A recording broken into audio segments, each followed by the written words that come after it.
今日のテーマはハインドサイトバイアス。出来事が起こった後に最初から分かっていた気がすると感じてしまう心理です。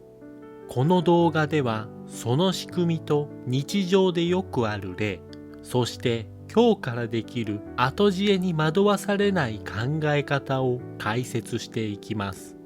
見終わる頃には過去を冷静に振り返られる自分になれるはずです。まず、ハインドサイトバイアスとは何か。一言で言うと、結果を知った後に過去の判断を過大評価してしまう心理の癖。例えば、試合の結果を見てやっぱり勝つと思っていたと感じる。でも、実際は試合前にはそこまで確信はしていなかった。結果を知った今だからこそ最初から分かっていたと錯覚してしまう。これがハインドサイトバイアスです。ニュースや出来事ではこの心理がよく現れます。あの企業が倒産するのは予想できたよねとか、この事件はいつか起こると思っていたと語る人はいますよね。でも多くの場合、事前には誰も予測できない。結果を知った後で情報をつなぎ合わせて予想していたように記憶を書き換えてしまうんです。仕事の場面でも起こります。プロジェクトが失敗した後、やっぱりうまくいかないと思っていたという人。成功した後に最初からうまくいくと思っていたという人。後から見ると当然の結果に見えるけれど、実際はその時の判断材料ではわからなかったことも多い。それでも分かっていた気になるというのがハインドサイトバイアスの怖いところです。人間関係でもあります。友達の恋愛がうまくいかなかった時、やっぱりあの人はやめていた方が良かったねと思う。でも交際前には意外とお似合いかもと思っていたはず。過去の自分の意見を結果に合わせて書き換えてしまう。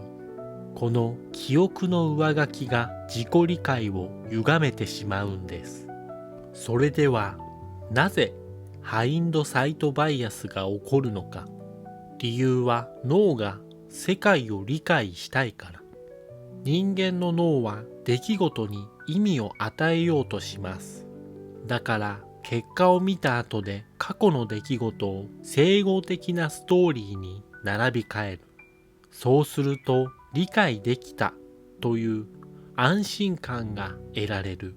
もう一つは自分の判断力を守りたい心理。自分は最初から分かっていたと思うことで間違えた自分を認めなくて済むのです。次に放置するとどうなるのか。まず学びが浅くなります。分かっていたと思うことでなぜ失敗したのかを真剣に振り返らなくなる。次に他人への評価が偏る。あの人は最初からダメだった。成功するのは当然だったと結果論で人を判断してしまう。その結果、未来の予測を誤りやすくなり、同じミスを繰り返してしまうんです。ここからは今日からできる対策を3つ。1つ目は事前の記録を残す。判断や予想をメモにしておくことで、後で見返すと当時の自分はこう考えていたんだと現実的に振り返れます。2つ目は結果とプロセスを分ける。うまくいったかどうかより、その時の判断は合理的だったのかを見る。結果だけで評価すると学びが偏ってしまうんです。3つ目は他人の視点を借りる。自分が分かっていたと思った時、他の人は当時どう考えていたんだろうと確認してみる。他人の記憶と比べることで自分の後知恵に気づきやすくなります。状況別のミニテクもあります。仕事ならプロジェクト前後のメモをセットで残す。ニュースなら結果が出る前の記事も読む。人間関係なら過去の自分の発言を振り返る。要は結果が出た後に過去を書き換えない意識を持つことです。最後にまとめです。ハインドサイトバイアスは誰にでも起こる。結果を知った後に過去を過信してしまう心理。事前の記録を残す。結果とプロセスを分ける。他人の視点を借りる。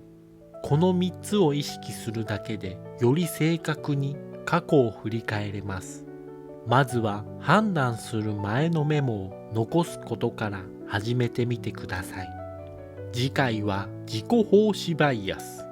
うまくいった時は自分の力、失敗した時は周りのせい。そんな自分を守る心理を日常の例とともに解説します。